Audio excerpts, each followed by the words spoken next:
আসসালামু আলাইকুম viewers, welcome to my channel টাটকা রেসিপি বাই মাহমুদা।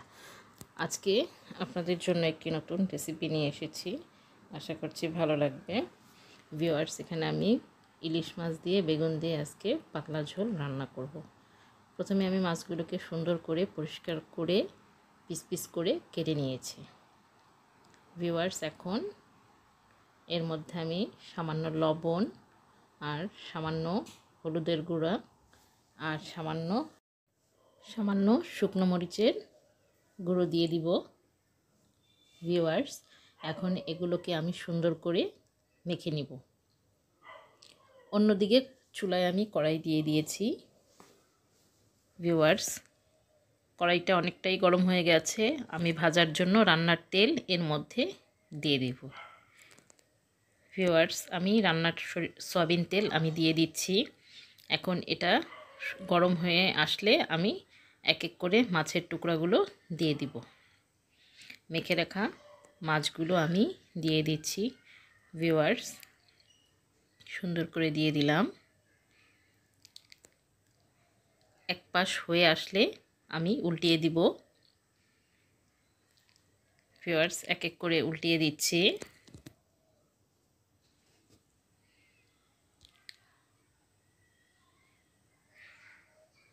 ভিউয়ার্স, মাছগুলো উল্টিয়ে আমি সুন্দর করে এপিট ওপিট ভেজে নিব। আমি কড়া করে ভাজবো না, আমি হালকা করে ভেজে নিব। ভিউয়ার্স, আমার মাছগুলো হালকা ভাজা হয়ে গেছে। এখন আমি এটা অন্য একটি পাত্রে উঠিয়ে নিচ্ছি। এই তেলেই আমি দুটো পেঁয়াজ কুচি করে নিয়েছি, দিয়ে দিব।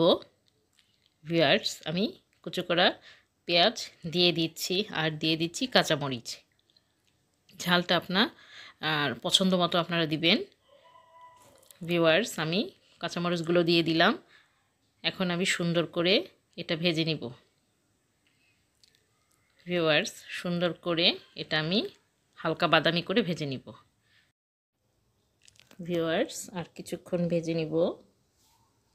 এর মধ্যে আমি প্রয়োজন মতো লবণ দিয়ে দিচ্ছি। অনেকটা ভাজা হয়ে গেছে। এখন আমি আদা রসুন পেস্ট অ্যাড করে দিচ্ছি। কিছুক্ষণ ভেজে নিয়ে এর মধ্যে আমি পানি দিয়ে দিলাম। এখন আমি এর মধ্যে শুকনা মশলাগুলো দিয়ে দিব। হাফ চা চামচ হলুদের গুঁড়া দিয়ে দিচ্ছি, 1 চা চামচ শুকনো মরিচ গুঁড়া দিয়ে দিলাম। এখন আমি এটাকে সুন্দর করে কষিয়ে নিব। ভিউয়ার্স, এটাকে আমি তেলের উপরেই সুন্দর করে কষিয়ে নিব। অনেকটা কষানো হয়ে গেছে। এখন দিয়ে দিচ্ছি পানি।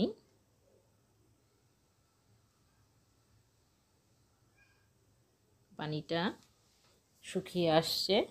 এখন আমি এর মধ্যে দিয়ে দিব কেটে রাখা বেগুন। ভিউয়ার্স, বেগুনটা কষাতে হবে সুন্দর করে। এই বেগুনটা খেতেও ভালো লাগে। ভিউয়ার্স, আমি ঢাকনা দিয়ে ঢেকে দিচ্ছি। কিছুক্ষণ পরে এটাকে আমি উঠিয়ে নিচ্ছি। ভিউয়ার্স, ঢাকনাটা উঠিয়ে এর মধ্যে আমি পরিমাণ মতো পানি দিয়ে দিলাম, যাতে সবজিগুলো সিদ্ধ হয়ে যায়। আবার ঢাকনা দিয়ে ঢেকে দিচ্ছি। ভিউয়ার্স, বলক চলে এসেছে। এখন আমি এর মধ্যে ভেজে রাখা ইলিশ মাছগুলো দিয়ে দিব। ইলিশ মাছগুলো দিয়ে আমি কিছুক্ষণ রান্না করব। এরকমটাই পাতলা থাকবে ঝোল। বেগুন দিয়ে ইলিশ মাছের ঝোলটা ভালো লাগে।